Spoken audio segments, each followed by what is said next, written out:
Thank you. Thanks, Dwayne. That sounds like a lot on offer there for the planning program, and I would encourage everyone to take advantage of those training opportunities. For the TAM updates, I just have a couple of things, some resources that are available on our webpage. In your upper left hand of this slide, you'll see that we have a new video. It's on a YouTube page for FTA, and it's a 2.5-minute video featuring 2 transit agencies that kind of goes over a very high level of what TAM entails and what some of the benefits that you could get from TAM are. So it's a nice awareness and educational tool for maybe some of your C-suite folks or any type of awareness program that your agency may want to undertake.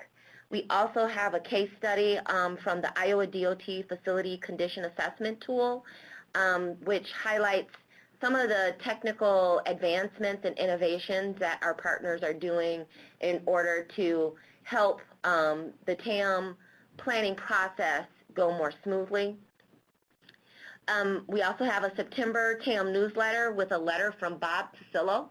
That letter from Bob Tasillo covered what is expected in terms of programmatic implementation of TAM, and I'd encourage you to go and take a look at that if you have any concerns about what it means to be in compliance with TAM or non-compliance with TAM. And then we also have a couple of resources that might be of use for you guys. To the left is a visual of our tribal reporting tool. It's in the beta testing form right now, but it is a very simplified version of the small systems TAM template. I know that's a tongue twister there, but the tribal version is intended for very small fleets, and it is a much simplified version, so it doesn't have all of the macros and the algorithms in there. So it's really, if you understand Excel, you should be able to understand and customize this tool. It's still in the beta version, so it's not fully debugged. In fact, I just found a bug today, which I fixed, and it will be available, but you can take a look at that online. And lastly, our TAM executive training slides, which we piloted at the July San Diego TRB meeting, asset management conference, are now available online, fully customizable for your executives to educate them. They could be used for new board member orientation. If you want to update your GM or CEO on where you stand with regard to TAM compliance, there are some tables in there that could be useful. And just in general, to explain what the intentions are behind the regulation and how your agency is moving forward. So those are just some tools and some resources that are available from the TAM side. And next, I'm going to turn it over to our partners at ARC. I believe that Shana Pollock is going to be the first presenter. And Shana? Great. I'll turn it over to you. Thanks so much. Good afternoon. This is Shana Pollock. I am a principal planner at the Atlanta Regional Commission, and I work on a variety of transit work, but specifically for this webinar, I work a lot on transit asset management and coordination of our transit operators within that space. And my name is Karen Winger. I'm the Transit Division Director in Gwinnett County. We're one of the many transit systems in the Metro Atlanta area and one of the partners with ARC on this group plan project. So I just wanted to start by giving a brief overview of the Atlanta region. We're a pretty sizable region, a 20-county metro area, population around 5.7 million, 2.2 million jobs. We are an air quality non-attainment area. And most critically for this presentation, we have a large network of transit operators. We have 12 transit operators in the region. That's 2 Tier 1 operators and 10 Tier 2 operators. So as you can imagine, a lot needs to go into coordinating across all of those operators and ensuring that we're on the same page to provide the best possible service. And to give you a little bit idea of Gwinnett County, we are northeast of the Atlanta and Fulton County area. Our 2018 population is heading towards 1 million or so, and we're projected to be the largest county in Georgia by 2040.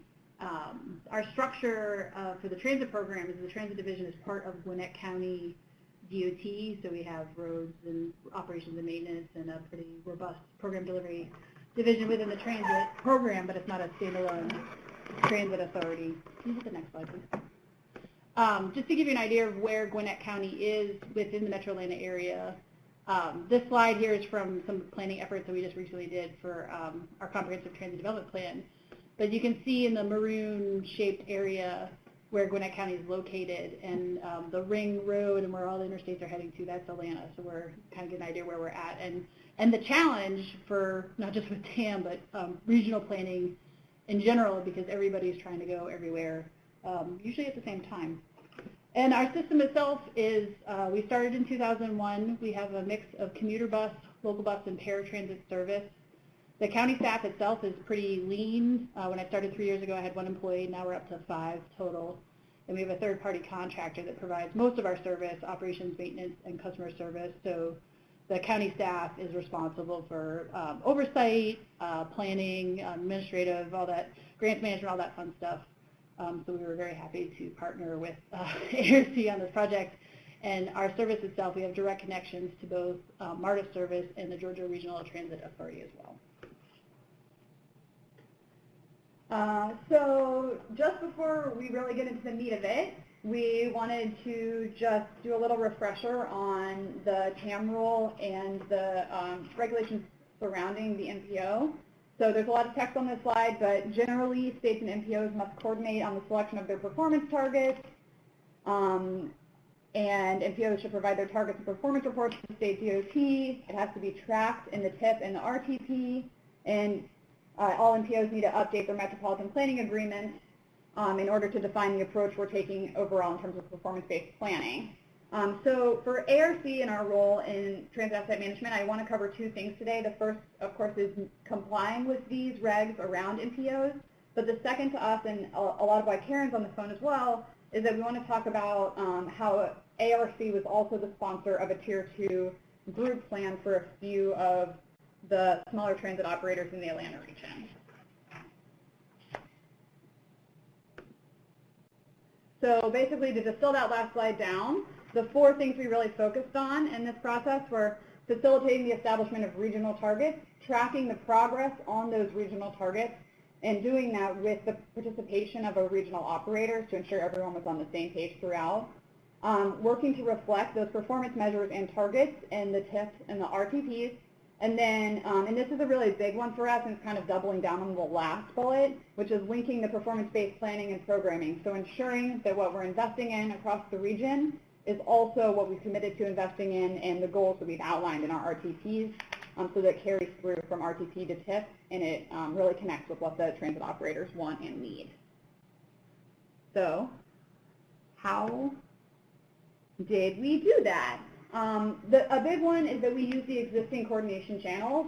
I'm going to go into a minute what exactly we have in place now and how we use those. We set data standards collaboratively in those channels so that we could all be on the same page, and we were setting attainable goals in terms of the type of data that we would have. And then, like I said before, and this is a really major point, which is why I keep reiterating it, we linked planning and programming. And the way that we're doing that right now is through institutionalizing project prioritization criteria that we use for our TIP, and then that also happens to carry down into our Tier 2 plan. So in terms of the ongoing regional coordination, we really have 2 committees for this, one that's staff level and one that's policy level. The staff level is called the Transit Operator Subcommittee. We meet every other month. We have staff from basically all of the operators and counties that receive 5307 funds. Everyone's invited. We have a pretty good turnout every time. And the agenda covers a whole slew of issues. We talk about sub-allocation policies. We talk about projects requiring regional coordination. For instance, we've been working on a regional bus stop signage project. We share information. We recently talked about a micro-transit pilot that 2 of our different operators Both two of them are definitely exploring microtransit. One has it. That's Karen. Just wanted to give her a shout out. And so we talk about that. And then the second is the Regional Transit Committee. That's more of the policy level issues, and that's where we discuss these issues of regional importance. So as we were beginning this TAM journey, we were able to go to these policy level officials and kind of have a conversation about where our goals needed to be pointing in terms of the RTP and TIP, so that they could recognize the importance this played in our long-term budgeting and the security of our region moving forward. And then to note on the RTC, the Regional Transit Committee, the membership funds for that committee support projects of regional significance. So again, like I mentioned before, that's bus stop signage, that's funding the improvement of GTFS speeds in the region, projects like that. I do want to note that these committees were in place at the time of the Transit Asset Management Rule, and while the Atlanta region is developing a new transit governance structure, after a state bill passed last year, the region's commitment to coordinating at the staff and policy level is unwavering. We are just still figuring out the exact structure of those new committees. So I want to talk a little bit about regional targets. You see them up here across the 4 categories.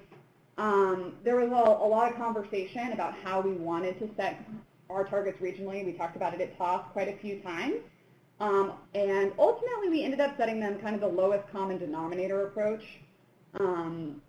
We just felt that that was the best way to cater to some of the smaller operators in the region that didn't necessarily have a program previously that involved a lot of transit asset management work and who were kind of getting their footing in terms of state of good repair. But in that process, we did talk about the lowest common denominator, but we also talked about working on a weighted average. So obviously weighting the targets based on the number of assets that each operator has. So for right now, we have gone with the lowest common denominator approach, but throughout this process, we continue to reiterate that these targets can change. And as we track how we're going as a region, which I'll talk about on the next slide, I think we will revisit them probably annually and discuss where we're sitting and what our goals are and how we can use our limited funds to get there.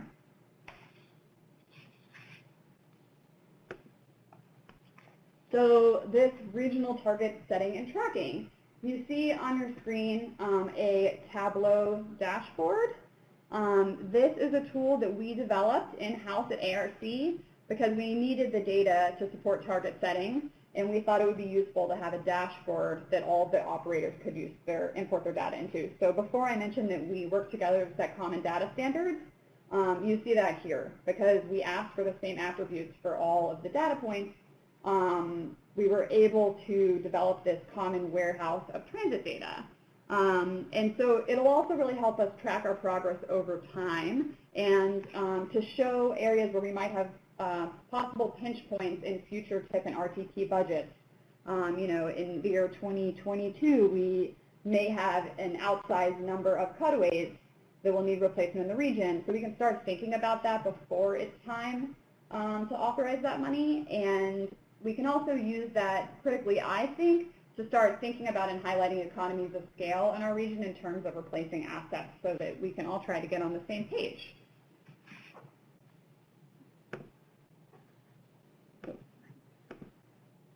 So we know our goals and we know the state of our assets, but how do we prioritize the best regional projects when dealing with the reality that we all know to be a financial constraint? At ARC, it really aligns with how we do our TIP project prioritization. And again, this goes back to that point about linking performance-based planning and programming. So on the screen right now is kind of an overview of how ARC handles its TIP project prioritization. And to us, transit asset management is a big part of that. So just kind of running through from the top, we place a universal TIP project call. And when you do that, you slot your project into a bucket. So that might be roadway, signalization, transit expansion, bike ped, and we have a specific category for transit asset management. So once it's in there, we go to a key decision point where we consider if it aligns with our overarching regional goals. If it makes it past that, it enters into KDP2, which is a project evaluation criteria. And that's the really quantitative portion of this that really helps us to bring those top performing projects to the top, and to make sure that we're really focusing our assets and our funds on the assets that need to be replaced most urgently. And then from that, we get a ranked list of regional transportation projects. In this KDP3, we use things that are more or less quantitatively quantifiable, and then kind of things like balancing regional equity, and then we bucket them out based on the funding that ARC dedicates. So I want to talk a lot more about that KDP2 project evaluation, and specifically what we do for transit asset management.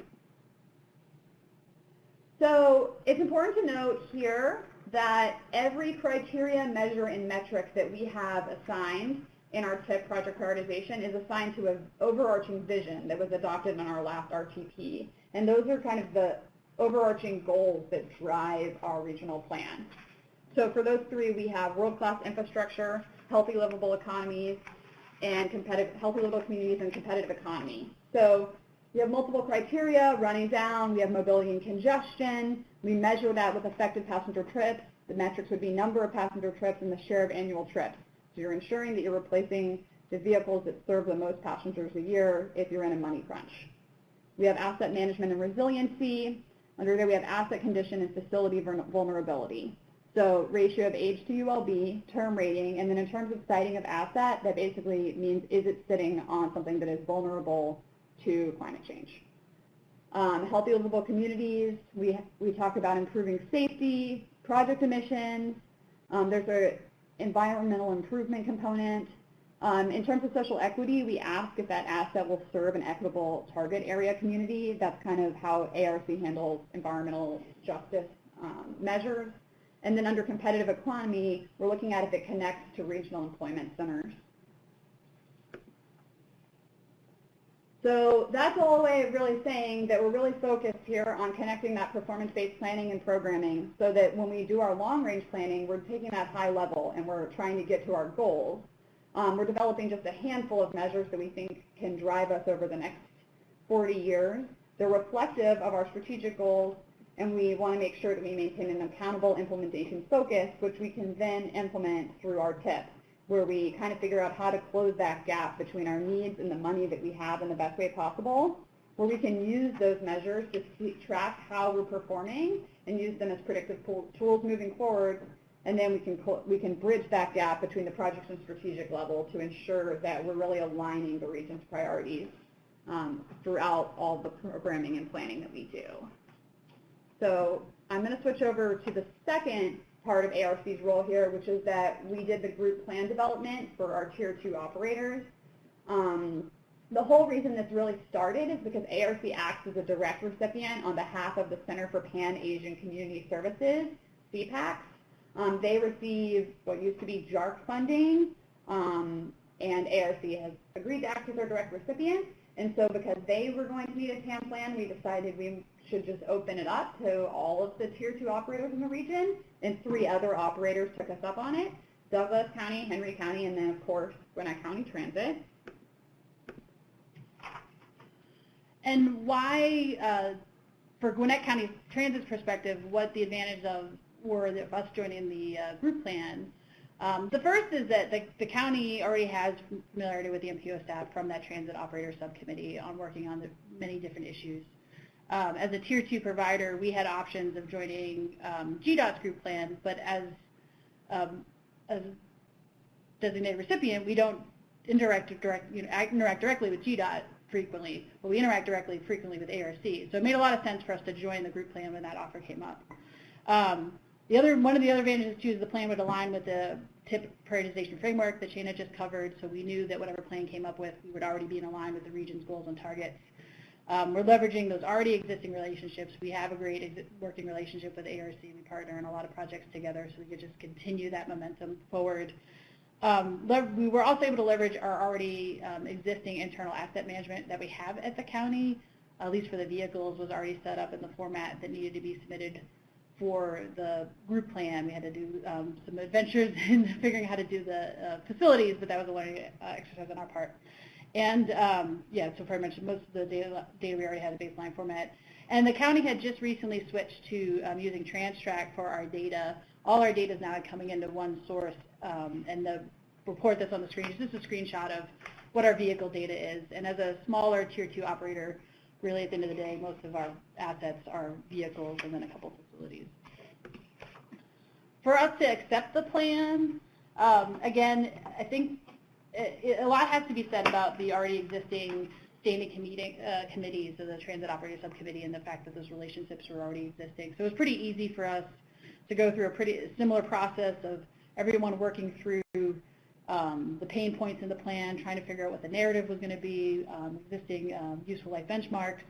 So everyone that had agreed to be part of the plan was part of each decision point along the way. So it was really easy at the end of the plan to accept that, yes, this is a consensus planning document, and it was very easy to move forward from there.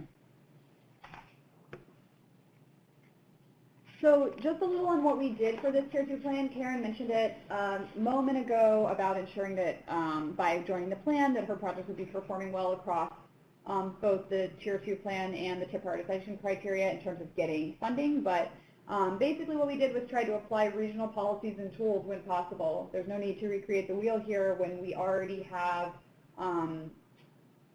different processes that our stakeholders have bought into. So we integrated the goals that were from the RTP. You see them again on the side there. We used the same Tableau asset repository for just the Tier 2 plan as well as for the region. And then we used the same TIP prioritization scheme. We did talk internally with the group a couple of times about adding other variables to consider, and I still think down the line that may happen. For instance, we introduced a consideration for miles between road calls to try to figure out where the bad limits were in the buses and ensure that we could replace those first. When we scaled that up regionally, we haven't arrived at a metric that would work really well for us and would fairly differentiate. But again, that's something we're going to work out, and that's a way that we're continuing to think about new ways to implement these measurements and to make that cut across both the Tier 2 plan and the work that the MPO does in terms of project prioritization for the TIP. In terms of opportunities and challenges, we saw that in terms of setting the performance targets, it's really helpful for project selection so that when we go to our policy committees, we're able to say that this is the target that we want to meet, and so transit asset management needs to become a priority. It's helpful from a budgeting perspective, knowing how much money we may need in any given year. But there were some challenges because the performance targets were so different, mostly between some of the larger operators and some of the smaller ones, which kind of feeds back into that lowest common denominator approach. In terms of budgeting, it's really helpful for long-range budgeting. One of the challenges we're still dealing with is tracking transit spending. We have a POP here, of course. We have refined it in light of the new rules, but we're still kind of figuring out the best way to track transit spending year to year so that we really have a good capture of state of good repair costs. And then in terms of data collection and technology implementation, it's great that we can work with local operators and provide tools and technical assistance for those smaller operators. Personally, that's one of my favorite parts of my job, and it's great to be able to work so closely with the operators throughout the region. A challenge, of course, I'm sure everyone knows, is a lack of data completion, and then, like Karen said, limited staff to try to rectify those issues. It's also great that through detailed asset data, we could potentially use communal procurement to achieve economies of scale. A challenge is that some of our operators were not comfortable with the Tableau dashboard becoming open data. They were concerned that citizens may not understand the realities of transit asset management, and there would be some concerns there. So right now, it's really just an internal dashboard used for policymakers and decision-making at committee meetings, and not necessarily for the public. And from Gwinnett County's perspective, some of the challenges on providing the data at ARC, we had a hard time just trying to figure out how to do facility ratings at first, to be quite honest. We ended up using a tool that GDOT had developed because they also had to do a group plan for their smaller providers throughout the state. So we ended up using that tool, but that took us a while to figure out just what sort of tool to use to get those facility ratings. I feel like vehicle ratings are pretty straightforward. And then to piggyback on what Jada had mentioned, to ensuring that we provided ARC accurate data to go into that group plan, And then, although we're small staff compared to most of the other providers in the group plan, we're the big dog. But we had ourselves some staff turnover as well, so that someone had to pick the ball up running that had maybe 30 seconds of TAM knowledge going into this, and took it, head on. But it took us a little while. Sometimes it was hard to be as responsive to ARC as we would have liked to make sure that the project was going forward. Some lessons learned from ARC side. It's really important to develop an architecture for asset reporting early. We leaned heavily on NTD reporting to figure out what we really needed and to make sure that we weren't being overly onerous on the operators, although we did ask for some data that's not in there. It's important to acknowledge that targets may change over time. We may not be ultimately where we want to go in terms of how we set targets, but we can change that. And then, it sounds cliche, but we love to partner early and often. We love meetings here at the Atlanta Regional Commission, so we like to get around the table and talk about these issues so that we can be prepared. In terms of next steps, I'm really excited that we are working on a joint regional procurement for an enterprise asset management system. Right now, it's the Express Bus system that Karen mentioned before, COB, and then ARC acting on behalf of a few of the smaller agencies, and actually not just participants in the Tier 2 plan.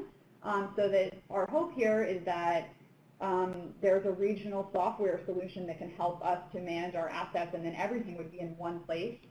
Again, I don't think this would be possible if not for our committee structure.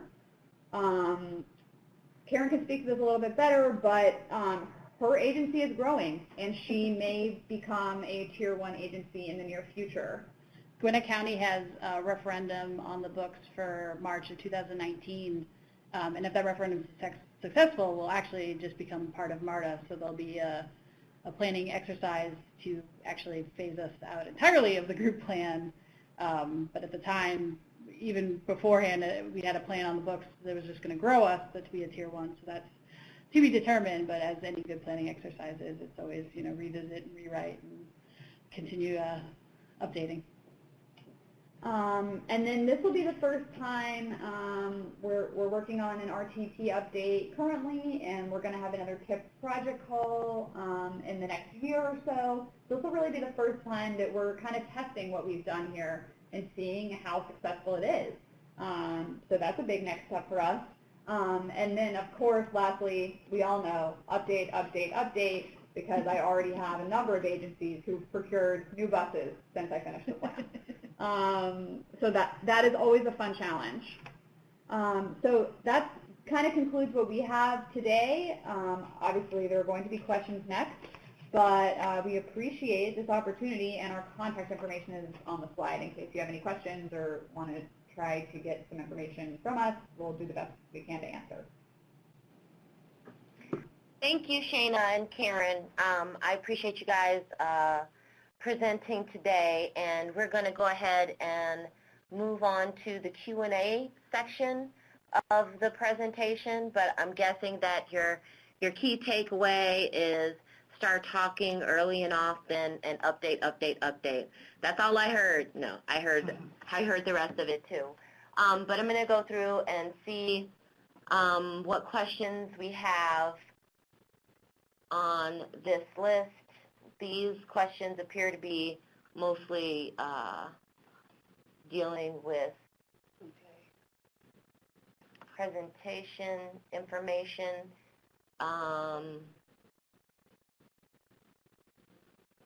So there's a question from Uday.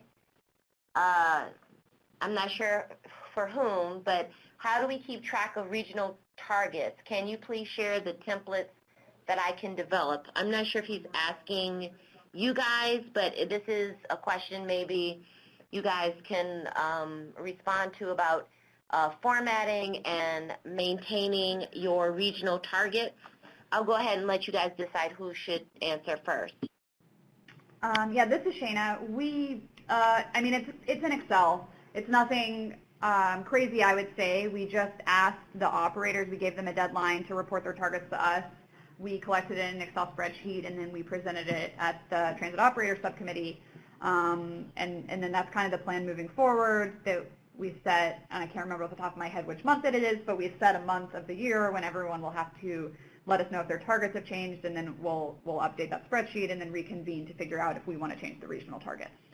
We have another challenge too I want to throw out there that throughout the region, I think we have 3 different fiscal years for all the providers too. Yeah. So that can be fun to navigate, to figure out when do you say the end of the year is, to figure out when to make those changes too. Yeah, that's a really good point. And I think we were told that the MPO needs to report on it at the end of our fiscal year. Yeah. So that's just kind of what it is. If anybody else runs into that, I throw that out there.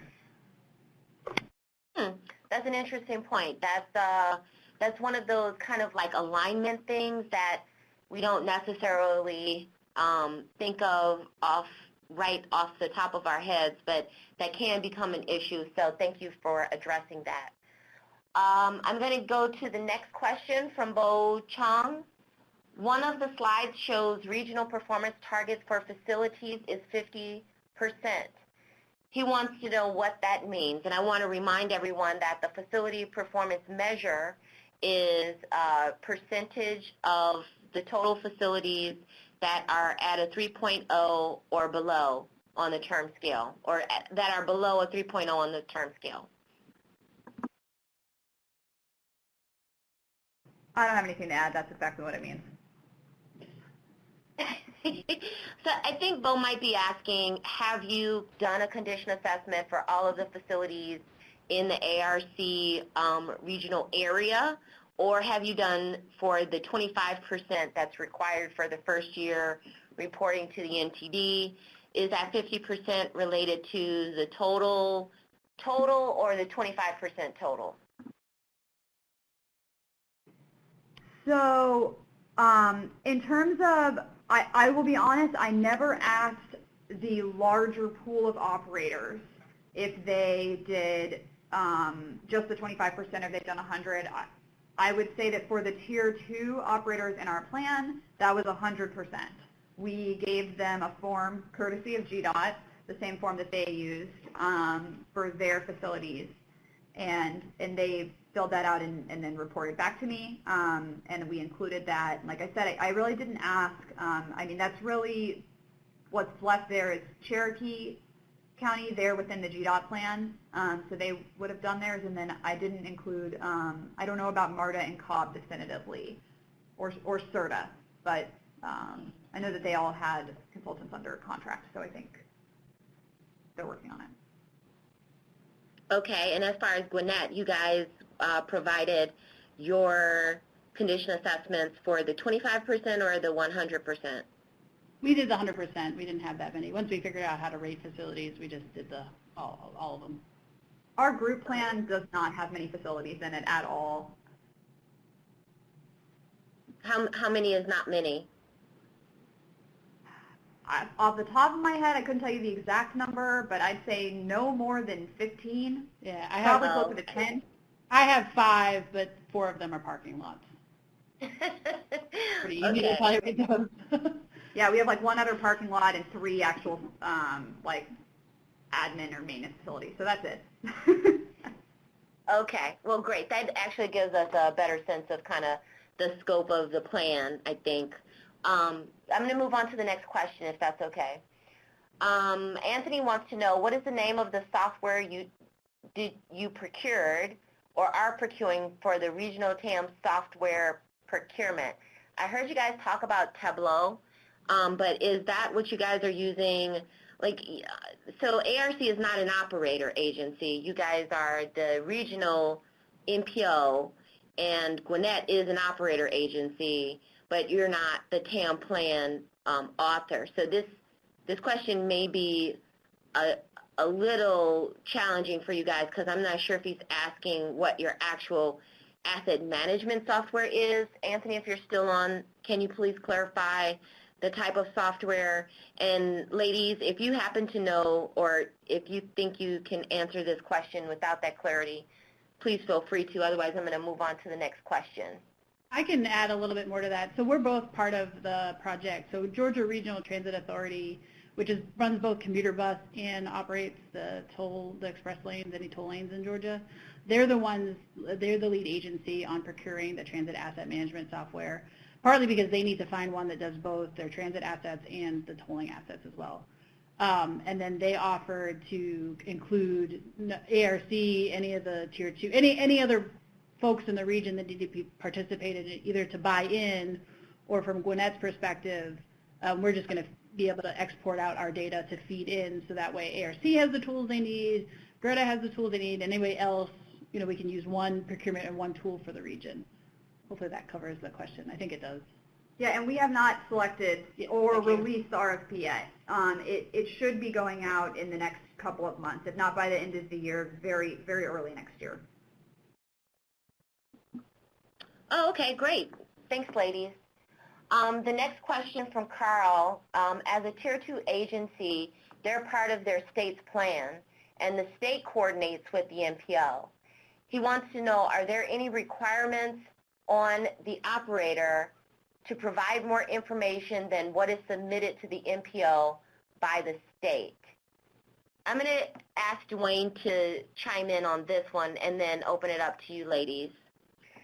What we ask all the transit providers and MPOs and the state DOTs to do is develop their own written provisions and their own agreements on what type of data they're going to share, how they're going to set performance targets, how often they'll update their targets and their plans and their information.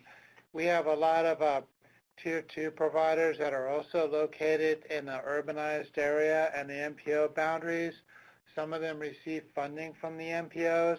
Others are purely outside of the MPO planning boundaries and are within the state DOT and receive funding solely from the state DOT. So it's ultimately going to depend upon your specific region and your area.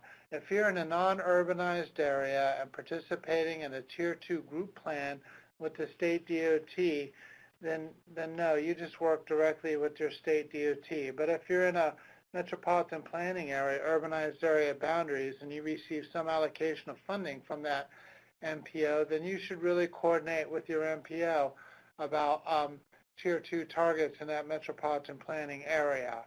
So I apologize, there's not a black and white clear answer, but it really depends upon your specific situation in your region. If in doubt, I would coordinate and communicate with your planning partners in your area. Yeah, and I'll echo that as a transit operator in a group plan, you want to have those lines of communication open with your group plan author, which in this case would be your state DOT, just to find out what their process is in order for communicating with the MPO, just so that you're in the know.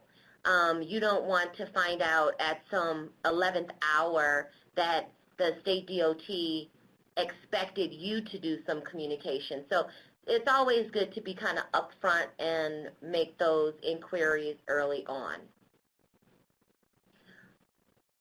I'm going to go ahead and jump to the next question.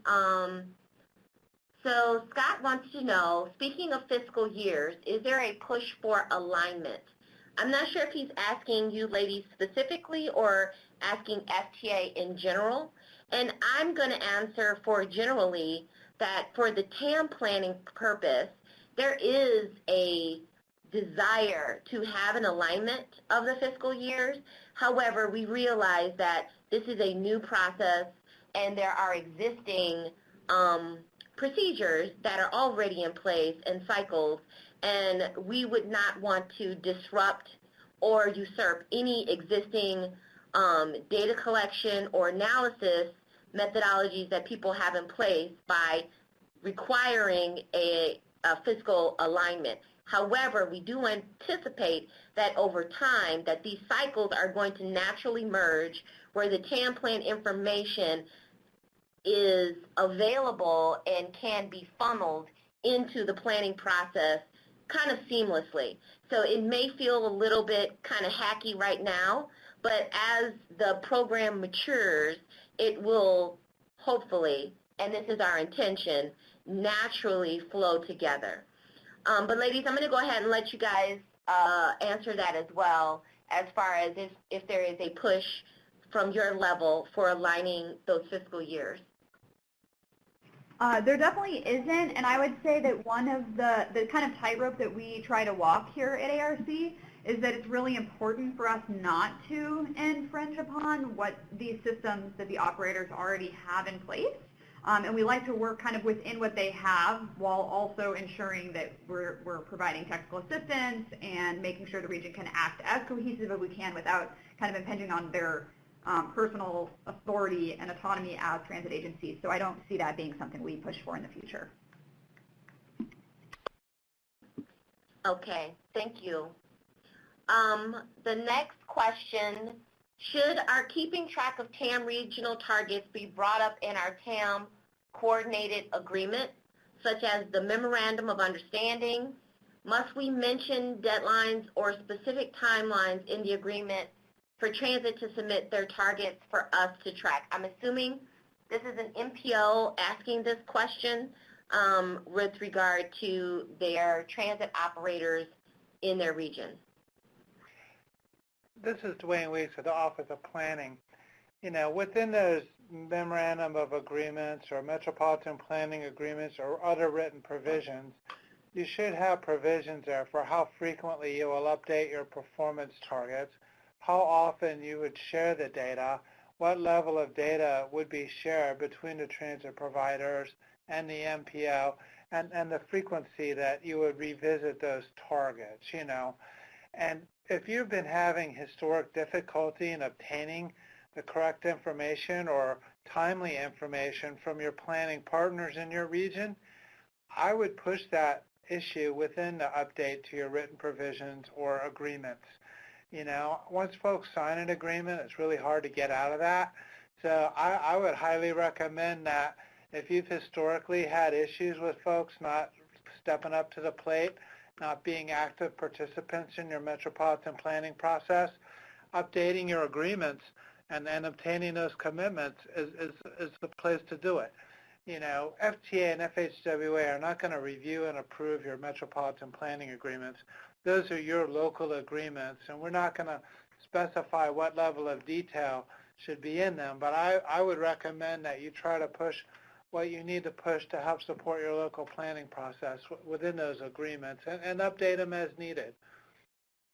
And I'll add on to that it should be clear the responsibilities, because the transit operators have certain responsibilities under the TAM rule, whereas the MPOs have certain responsibilities under the planning rule, and it should be clear who the responsible party is for those data, so that it's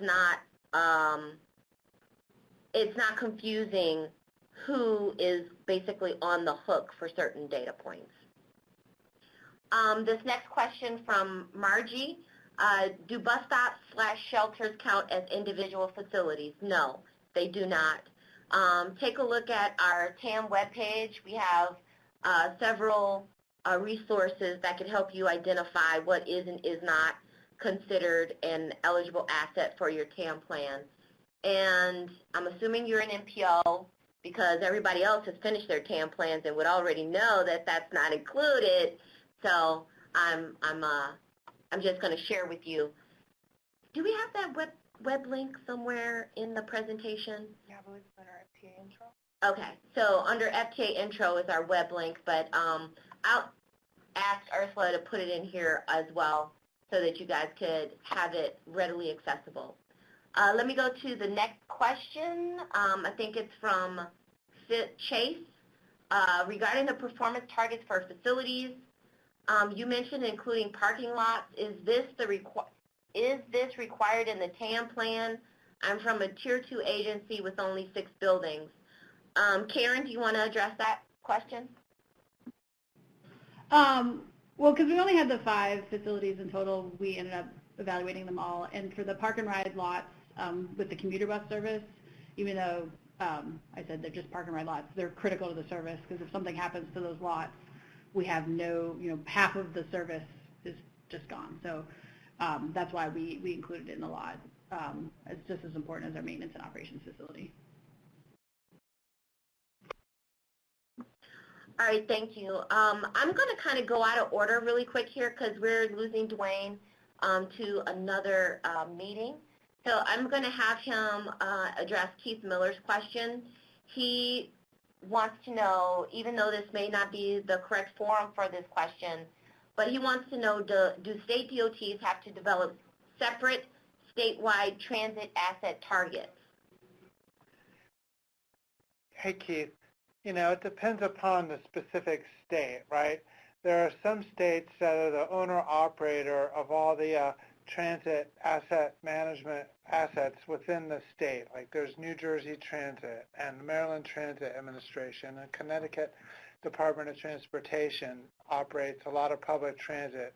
Those states may very well want to set statewide targets for all their assets because they're operating a statewide system, There's other instances where the state is a Tier 2 group plan sponsor, where they'll be developing a group plan for all the 5310, 5311 subrecipients.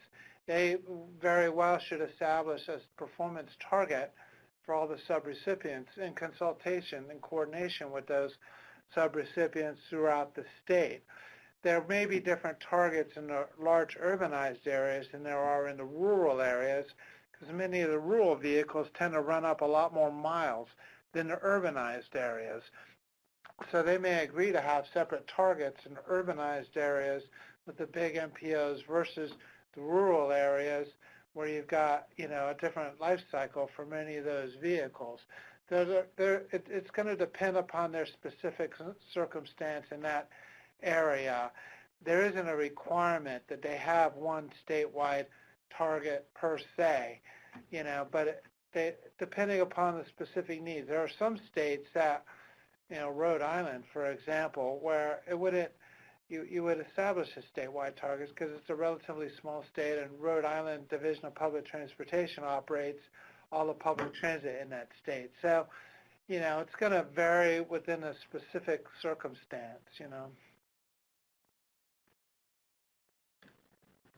So, Dwayne, Keith added some additional information to his question about New Jersey Transit has assets outside of the state boundaries, and PATH operates in both New Jersey and New York, and he's wondering about New Jersey DOT required to set separate targets only for assets within the state boundaries.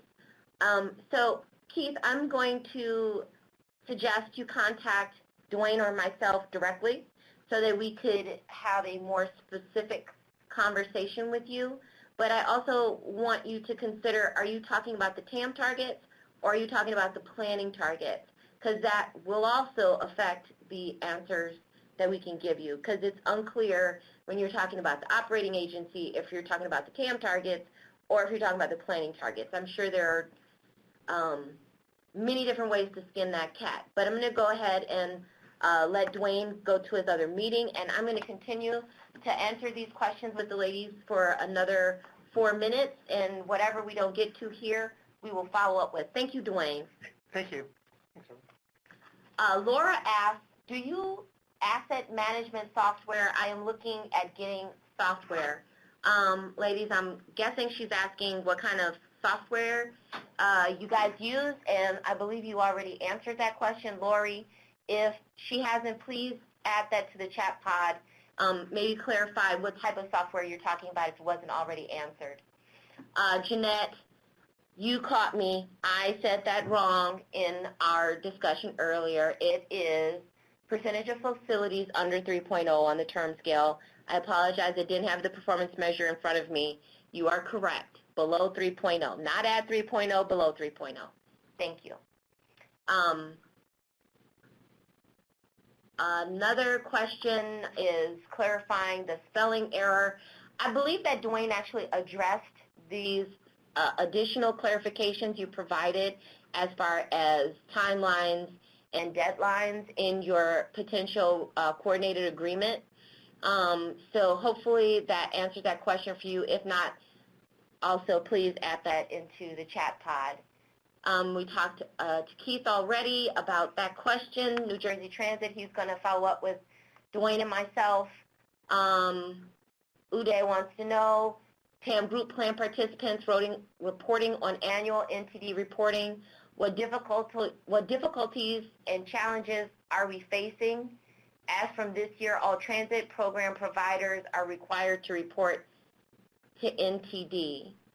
I don't know if it's as of this year, but transit providers have been required to report to NTD for some time. If you're talking about your 5310s, that may be a different scenario. So your group plan sponsor or participant, unclear. I think you are Utah DOT, is that right, Uday? And you're doing a group plan for your 5310s and 5311s, in which case some of your 5311 may already have been reporting directly to NTD, and they would continue to do so, but as a participant in your group plan, you would report their targets. I would kind of need you to clarify this question a bit more to understand what question you're asking. I'm also going to suggest that this may not be the forum. I want to talk about the planning and TAM interaction. I know that the NTD can be daunting for those that have not had to report to it before, but let's talk offline a little bit and see if we could get some more clarification. Some resources provided, Uday again, some rural sub-recipients will have challenges providing some information with regard to annual reporting. Again, I think you're talking about NTD annual reporting. Hope we can give them more time to understand the basics of TAM participation and compliance topics such as reporting. I wonder what it's like for other DOTs. So, Uday, I want to also suggest to you there's a resource on our TAM plan webpage, which is the Group Plan Sponsor Workbook, which provides some roles and responsibilities for the sponsor and the participants that I would suggest you take a look at to maybe make that a little bit clearer with your participants, what type of data, what type of timeline, how you should handle that. So with that, guys, I am going to